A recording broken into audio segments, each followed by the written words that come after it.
So my name is Johan Tilstra from Lean Library. I'm here with my colleague Jos Westerbeke. He's from Erasmus University in Rotterdam in the Netherlands. And we're presenting here together because I've known Jos since I started working at Utrecht University Library some years ago. And just for your information, we did fly in from Amsterdam, but Rotterdam and Utrecht are absolutely separate cities. They're quite close to each other, but it's not Amsterdam. Just wanted to make you sure you knew that.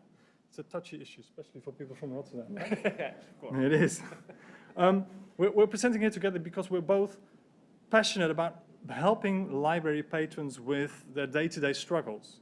And in the last few years, we've worked together closely on solving a number of those. And so what we want to do here is talk about the confusion library patrons sometimes face and how to confront that confusion.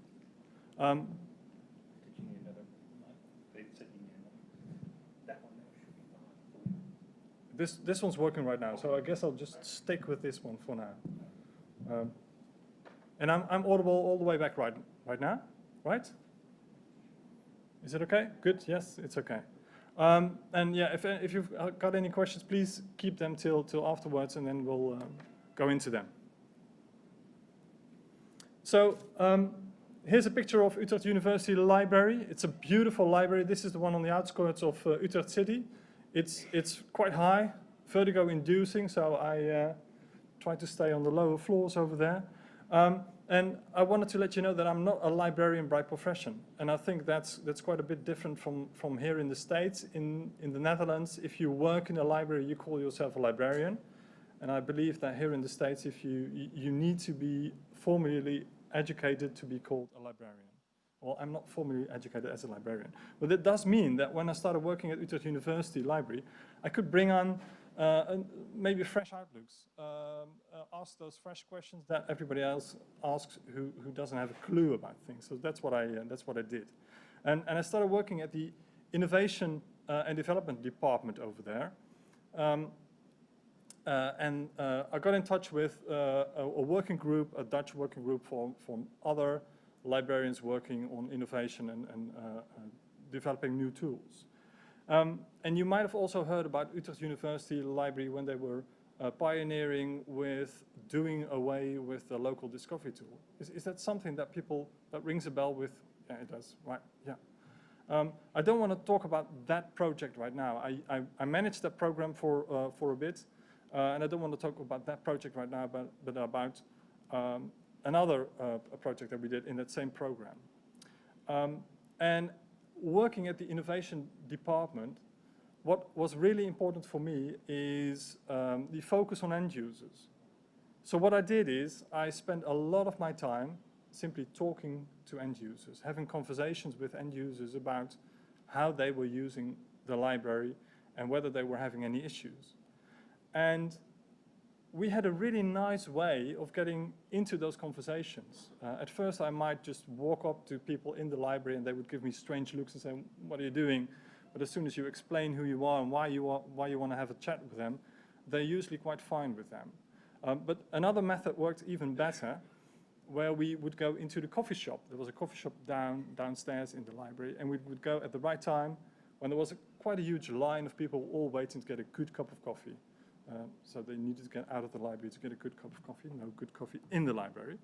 And what we did is, I'd walk up to people in line and say, "Hey, I'm from the library, I'd like to ask you some questions. What if I pay for your coffee? And you'll just sit down with me and answer me a few questions. It won't take long." And we did have quite a few people just taking it up and really ended up having a lot of really nice conversation with people you otherwise would never have had a chat with, just talking about the library.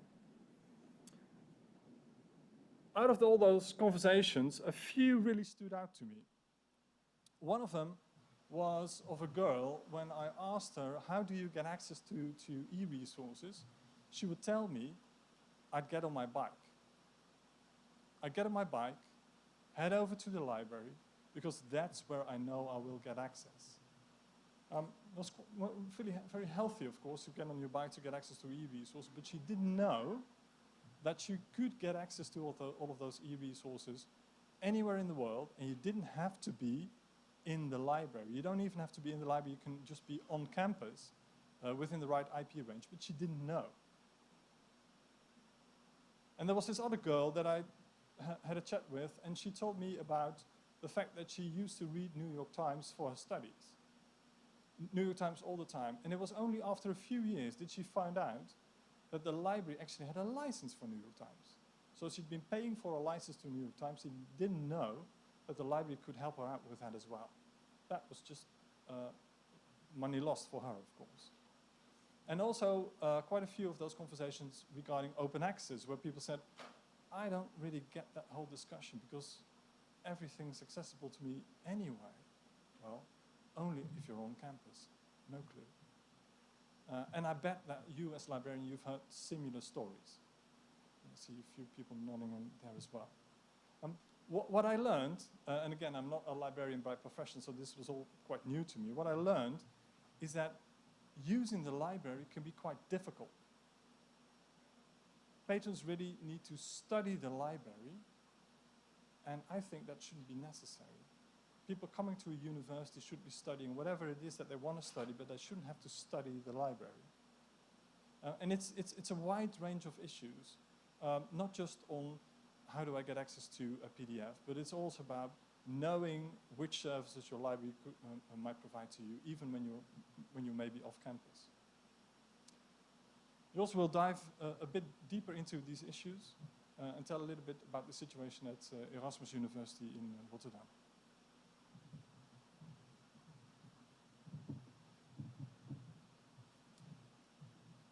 So, what is the problem? Let's first draw the problem from the perspective of a user and then look at the solution. It's about getting information to get done your research. In the old days, we had access to the library as a storage place for books. To access the books, you just walk through the open door of the library. Nowadays, internet connections means basically access to all information, but there are closed doors to certain information. Most of the time, these doors are publishers' paywalls. If you pay, the door opens and you have access. The library now has electronic keys to open the doors. Many libraries use IP address-based authentication, which works fine on campus. But many library patrons study and do their research off campus, which makes access more difficult. To make information accessible, the library provides the key for the patron. Many doors in database and journal platforms can be unlocked by the library. Important questions for the patron are: what keys does the library have, and how do I use them? How do you know? These days, users expect to access the information they find using whatever tools they use to search. A lot of users do not use library discovery tools, so they miss information about availability and access. They miss the library. So the library has to guide its patrons even when they do not use our discovery tools. And often the search is already done and the researcher is facing the article he wants to read. Now he needs the key to access. There are three ways how the patron typically gets the information when off campus. First way, search via your institutional discovery service. There it will show you what resources are free accessible through your institution. Second way, search via Google Scholar. If you configure library links in the settings correctly, you see in the results whether you can access it through your library. The third way, search from anywhere and use third-party tools to help you gain access. Here we are.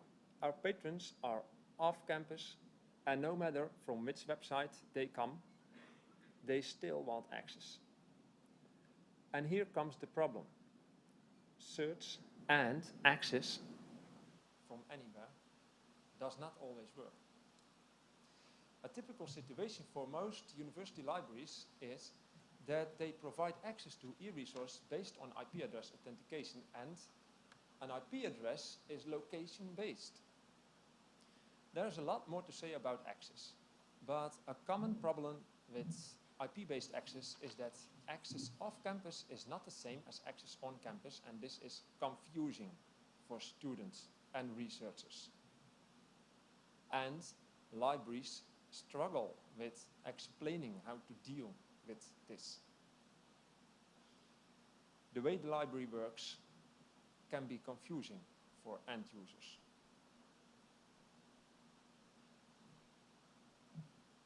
The good thing is that things are changing for better. We'll have better access solutions in the near future with federated single sign-on.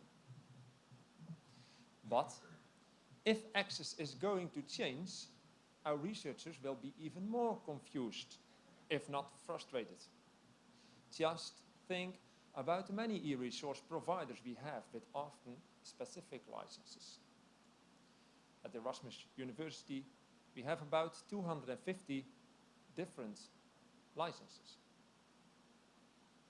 So, how will you guide your patrons, even on campus? These are different keys to open different doors.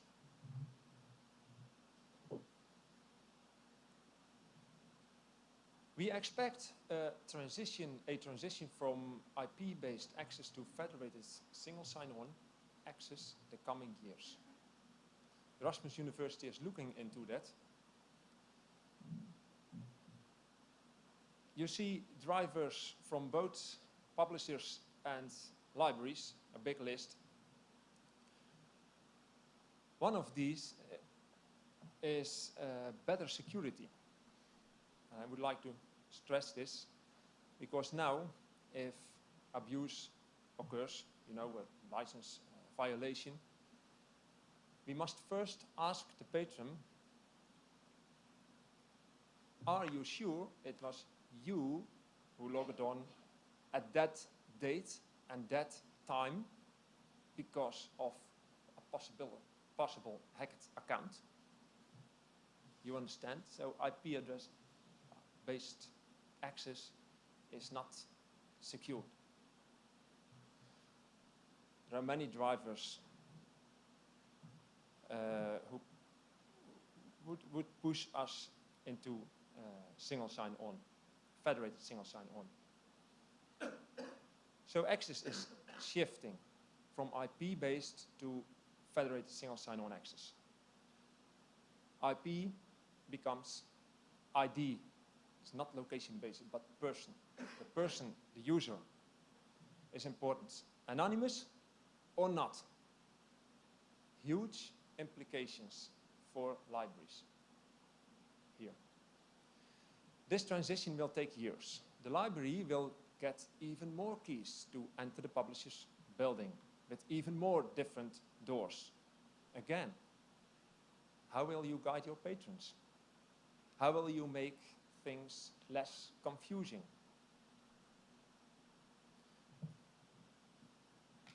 So that's the problem. And Johan, go ahead.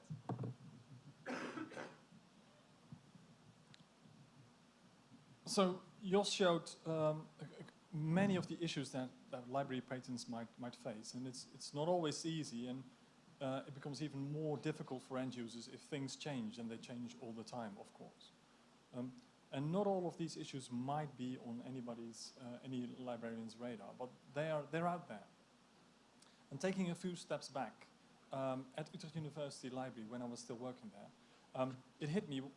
I had an idea. Why don't we have a browser extension for all of these issues, or at least for quite a few of those? Why don't we build something where we offer library services in the user's workflow? at the point of need. So have the library in your browser, even on campus, but also off campus, obviously. And this matched with one of the other programs that I mentioned, where we see patrons not always starting at the library anymore, either at the physical building or even at the library website. Patrons diving into databases, searching for stuff on Google Scholar, and well, maybe bypassing the library. And thinking about browser technology, browser extensions, it's a very powerful technology. And so the same applies here. With great power comes great responsibility. So we had some assumptions. What if we build a browser extension? It should be really convenient, truly helpful for end users. At the same time, it should be really secure, very, very private, trusted. It's powerful technology, and before a patron is willing to actually install such a browser extension into their own browser, they really need to trust it. And who better to trust, of course, than their own library, which is such a trusted brand. And at the same time, it was still a hunch, still just a wild idea, something that I thought of and said, why don't we have this? Can we just not simply build this? And it was just an idea, so we needed proof, it needed testing, it needed validating. And that's when I learned about the lean startup, the methodology that's widely used right now to actually start new ideas, to validate new concepts. Is this something that's familiar to you, lean startup? Is this something, yeah, see people nodding? It's a really powerful technology, and once you've read the book and once you know about the philosophy, you see it being in use everywhere.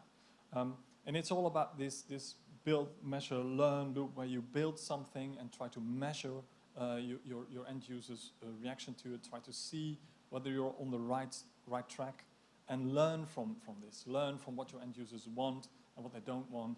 And if you've learned something, then you know how to build it or build it better. So we focused on building the right thing for end users. And this also means starting out with a very low-key prototype. And then just build on top of the prototype and go along as you go and try to see where you end up. And it also says don't build a huge project. Don't get a budget for a year's worth of work and only figure out at the end of the year that you've built the wrong thing and you don't have any money left to change course. So start out really small. And that's what we did. We started out with a paper prototype, just one sheet of paper and a pen. We went back to the coffee shop, drew out a few sketches to end users and said, hey, this is what we're thinking about. If we were to build this, would you use it?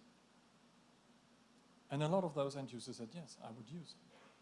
But of course they said, yes, I would use it because I just bought them a cup of coffee.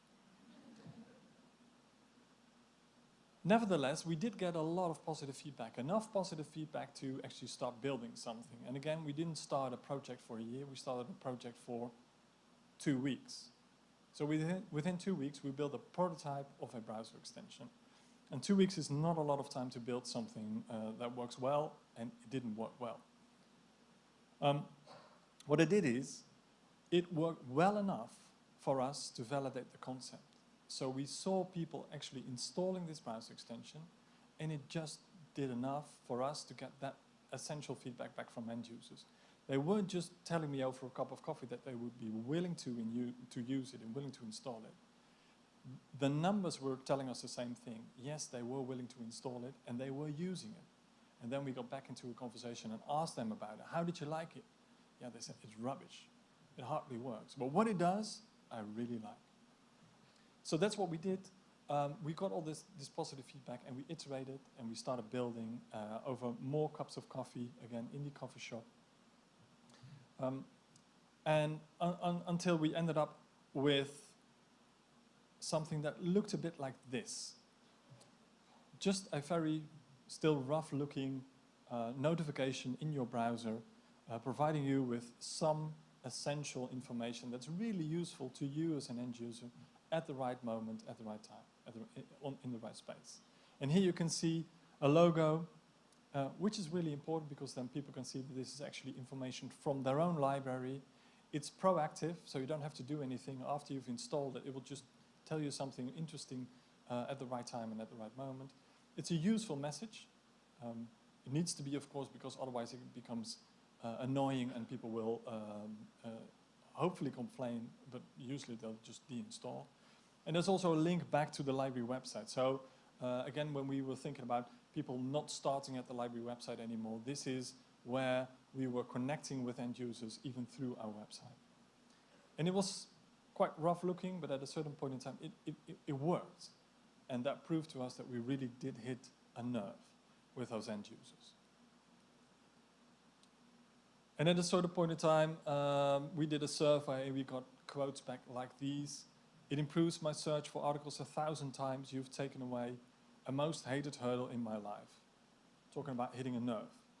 And the nice thing about this quote, apart from it being very nice, of course, is that this is not a cherry-picked quote. We got a lot of quotes more or less like these.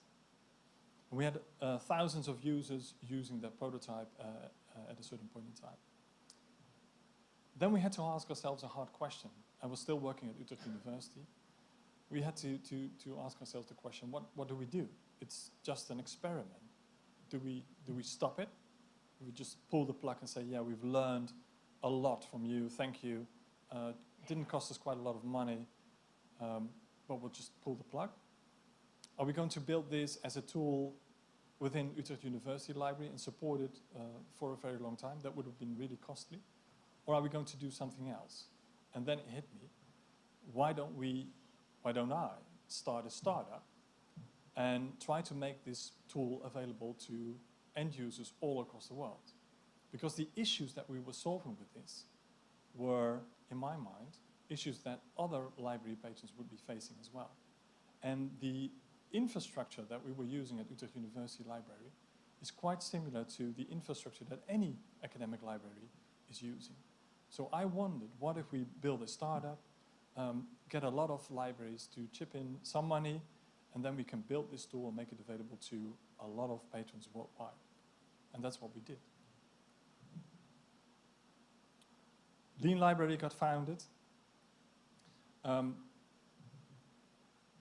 And I hooked up with a professional web agency and built on the things that we learned at Utrecht University Library. We built a professional version of that browser extension. And with a very simple business model, licensing fees to libraries that pay the developer salaries. No fishy things you're doing with user data, nothing nefarious, just simply a business building a tool so that libraries can offer this tool for free to their end users. Are we running time? 5 minutes. A little bit short on time, so I'm going to skip these videos on how it actually works. Anybody who would like to see it, just come up to me. And Jos will tell you a little bit about how they are using Lean Library right now at Erasmus University. Yes, central mission, of course, of any library is to support and help their patrons. The library should help users. In this world of any time, any place, anywhere, any device, this can be done with two principles.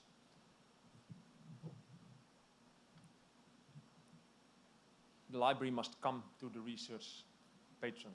That's an important one. And here is where Lean Library Browser extension comes into picture. Lean Library provides a backend admin module where we can manage all we need for us as Erasmus. We use two main modules, the e-resource domains and the assist module. The first one is the one we are putting our proxy list in. So we use Easy Proxy as for the access of campus access, and we mirror these list of URLs in the e-resource domain admin module here. And the second one, the assist module, is the module where we set all our custom messages in. So if you come upon an URL with a custom message, it will display what we want to display. We do not use the alternative module yet. This will come soon, I think. So the e-resource domains you see at the backend configuration module and the pop-up messages of the extension. Basically, in the backend, we have the whole list of e-resource that is registered in our EC proxy server. We have 229 URLs totally. In the assist module, we configure custom messages. All e-resources not covered by the domain list are configured with a specific message. We have 50 specific messages. It often shows, for example, how to get access. Sometimes it suggests another resource the library has subscription to, or ask for access at the library desk, or privacy and security information, whatever you want. You can put it in such a message. Erasmus University has for each faculty a library liaison. This is a kind of account manager responsible for the e-resource subscriptions. They know what to put in such a message.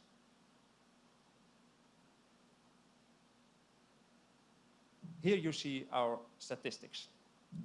What you see is the active users, meaning a user who uses the browser extension at least once a month. So we help about 4,500 of our students and researchers doing nothing than only keep our list and messages up to date in Lean Library. That's quite interesting.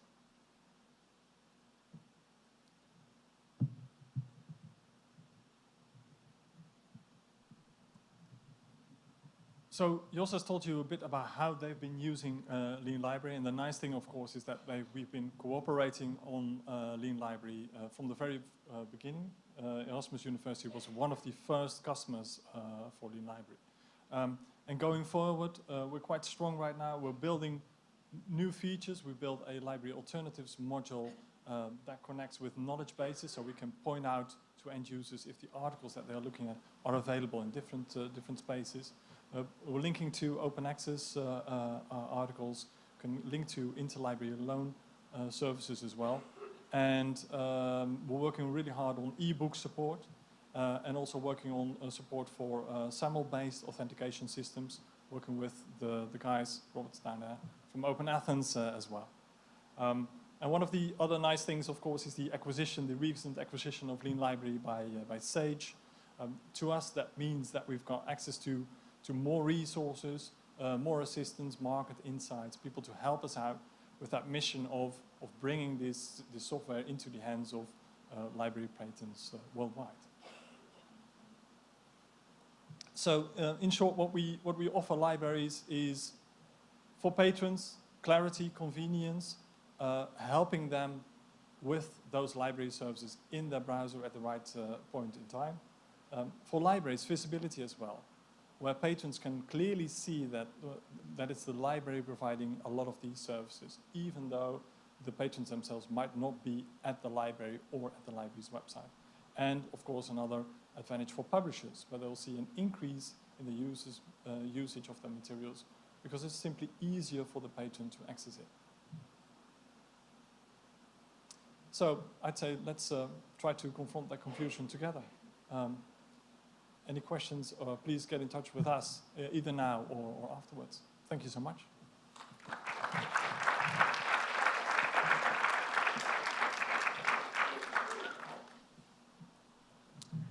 Any questions?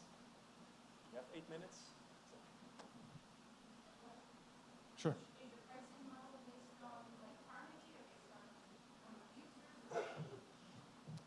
So the question is what our pricing module is based on. Yeah, we look at the size of the institution for the pricing module. So FTE sizes, yes, that is, yeah.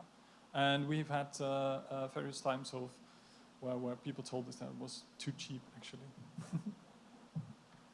Another question.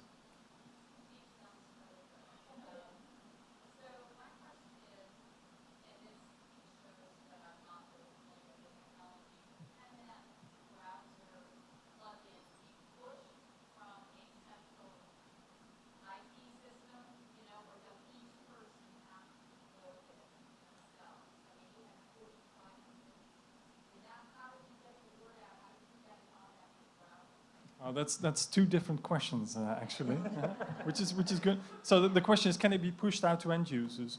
It can. So there's various ways for a patron to actually get this browser extension into their own browser. A lot of times people will bring their own personal laptops, and they're free to install our browser extension into their own browser. So that's one way of getting our browser extension into their browser. Another way might be for a library IT department to actually push it out to machines on campus. So that when you're on campus, that you also can make use of this. So there's various ways of actually getting the browser extension into somebody's browser. And the nice thing is, a lot of times people will ask me, yes, but now people have to install something, and I, as a librarian, don't want to have to push them to install it. But the thing is, what we saw happening at Utrecht University as well is that people really like to install it simply because it helps them. It offers convenience at no price. The data is secure. It's by their own library. And the hurdle of actually having to install a browser extension into their own browser is, for end users, really, really small. Yeah, we didn't push anything. Those 4,500 users, they just install it in the browser. The most Chrome, and we only pushed it on did some on our narrowcasting system, a message, and etc. But not that much. But it goes on and on. Students tell each other from, hey, that's a handy tool, so it works.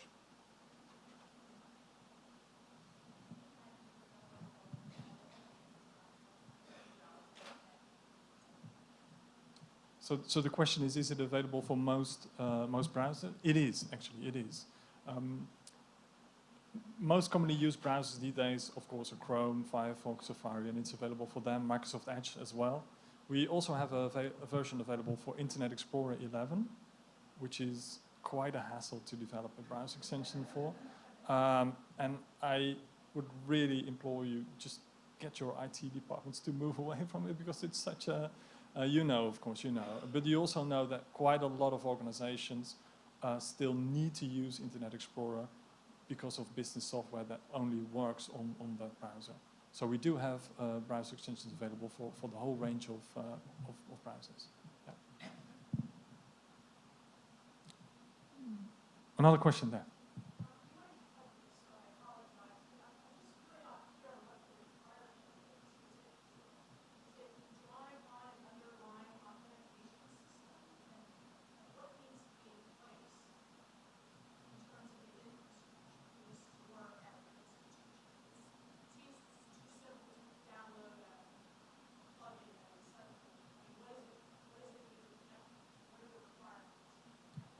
Actually, it is quite simple, but yeah, you do need to connect, of course.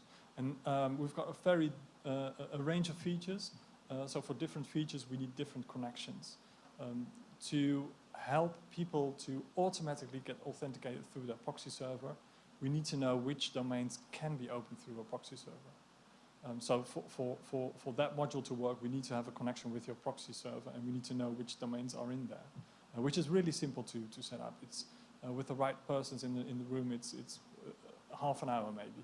So oftentimes it's a bit longer, but that's mostly to get the right people in the room, and then it's half an hour. And for library alternatives, where we can point people to alternative locations of articles that are licensed by the library, can be also really simple. Depends a bit on which library system is in use, but for most systems, it's really simple these days. Library Assist doesn't require any connection with an existing library system. But I think the most important thing about implementing a browser extension is that you don't need to change your systems. You don't have to go through a huge project where you swap out our system for something else. We build on top of the current library systems. The user only has to choose library, and he installs it. Yeah, so yeah, when as an end user, if you install our browser extension, you are being asked about your affiliation. You tell our browser extension whether you're from Harvard or from Stanford or from some very small Polytechnical University in the Netherlands, and that's all the browser extension needs to know. Another question? Yeah. Sure. Why should I buy your or subscribe to your product instead of using Confronting, which is free? What do you do that Confronting doesn't do? This is a tricky question. We do get this question a lot of times, of course, but honestly, I don't think you want to hear a comparison between those tools and ours from me, because you know that I'm going to give you a very biased answer, so it wouldn't make much use.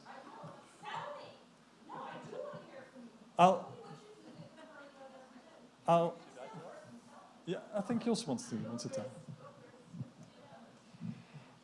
Only PDFs. Lean Library does much more. Oh, okay, so I've been actually, this isn't meant to be as a sales pitch, but I've been investigating browser extensions for the last several months now. But so some of the fundamental differences are Confronting only works on Chrome. It's only available for Chrome right now, as far as I'm aware. Is that still true? It's not still true. Okay. Does it serve? I don't know that it serves quite as many browsers as does Lean Library. The different Confronting doesn't have all of the functionality built into it that Lean Library does. It doesn't. So there's 3 different modules to Lean Library, as he said, but it doesn't have the assist module. So the assist module will, and it depends. I mean, there's different levels of subscription to it, but the access module is very similar to what Confronting is doing in terms of providing access to your looking at what's in your proxy server or connecting to your proxy server and providing access. That's if your library is set up in Confronting, and that's up to your individual library. My library is not set up in Confronting, so it's I cannot. I mean, and I'm in charge of doing this on my campus, and I have not set my library up because I don't necessarily have the authorization to do that. So, one, it's dependent upon whether or not your individual library has set up a relationship with Confronting. 2. One of the things I would add is that there's functionality built into Lean Library that the Confronting doesn't have. So the assist module enables you to set up personalized messages.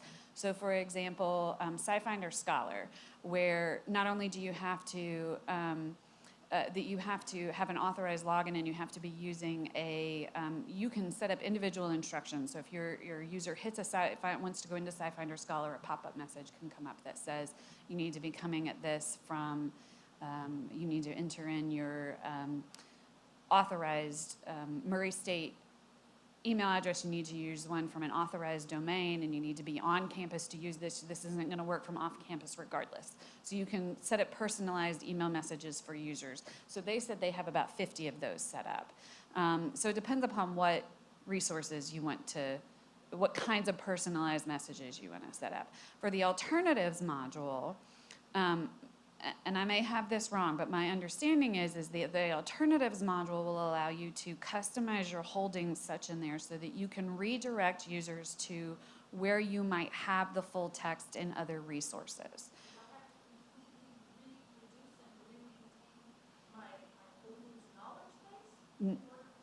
No, you don't. It'll read a holdings file. Yes. So. Yes, so it'll read and I don't know exactly how it works because I haven't set it up with them. I've done a webinar with Lean Library, but I haven't set it up with them. They can read your.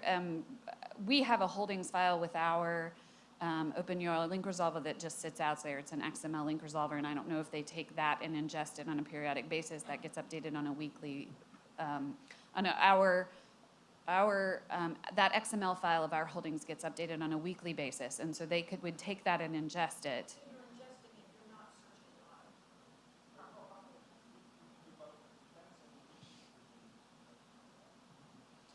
searching. But then based upon that, right, So based upon that, right, so based upon that, if I am at, say, a Wiley site and I find an article that I want, but I don't have a subscription to that Wiley journal, but it is full text in, say, JSTOR, Lean Library would then redirect me to the full text of that article in JSTOR. That's one thing the current can do, but it sounds like it sounds to me like the biggest thing is not necessarily about PDF per se, but about entire resources. So if I find my own way to SciFinder, if I find my own way to EBSCO or something like that, current is not going to help me at all. It's a PDFs, whereas you'll say, oh, that's one of the ones that help you catch you all back through the processor. Yes, yes. It's about which URL your students come upon, and then you can give your message you want on that URL. So it's the entire site level that you're catching them and redirecting, not only through the PDF. Yes. That's, Yes. Yes. now I'm really interested. That's good. Here we have easy proxy. Yeah. We're having an internal debate about open Athens, but it costs 10 times as much as easy proxy. I'm thinking, yours might be a poor man's open Athens. No problem. Authentication system. Just one of the other things that I wanted to mention about this is what I've pride myself in is that we also try to keep the user very secure, very private. So we don't do anything with the user data. That's one of the other things that we, yeah. For us as a university, it's very important that the extension does not get involved in our authentication system, which is single sign-on, our single sign-on system. It's completely los van, separate of the extension. I'm sorry. Yeah, sure. The terms of services is for us really important. We set them both up in the beginning. Thanks. Good questions. Yeah, thanks. Any other questions? Yep. Another one?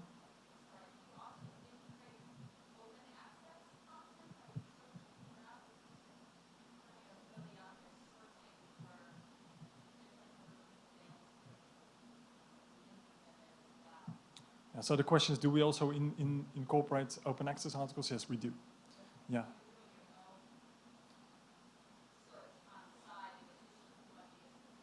Yes. So as an end user, what might happen is you might land on a specific article and you might look at it maybe on JSTOR, and your library might not have a license to that article on JSTOR. It might be available in open access, so we can point the end user to an open access version. But it might also be the case that the article is available through your own institution on an aggregator, and that we can do the same thing as well. And what we can also do is we can see whether an article is not available in open access, and it's also not available at an aggregator, and then we can tell the end user, hey, we don't have a licensed copy available right here and there for you, here and then for you. But we can point the end user to Interlibrary Alone and tell them, all right, if you really want to have a copy, just ask your library to get one for you. And again, this is the library being visible, helpful, in a space and time where it wasn't visible and helpful before. So you can find our content in the aggregators, like EBSCO and Confronting? Yes. Okay, Confronting doesn't do that. Okay, it's worth mentioning. Yeah, we do. That's big. I feel there's more questions, but maybe it's time to wrap up this session and get the questions going on a one-to-one level. Thanks.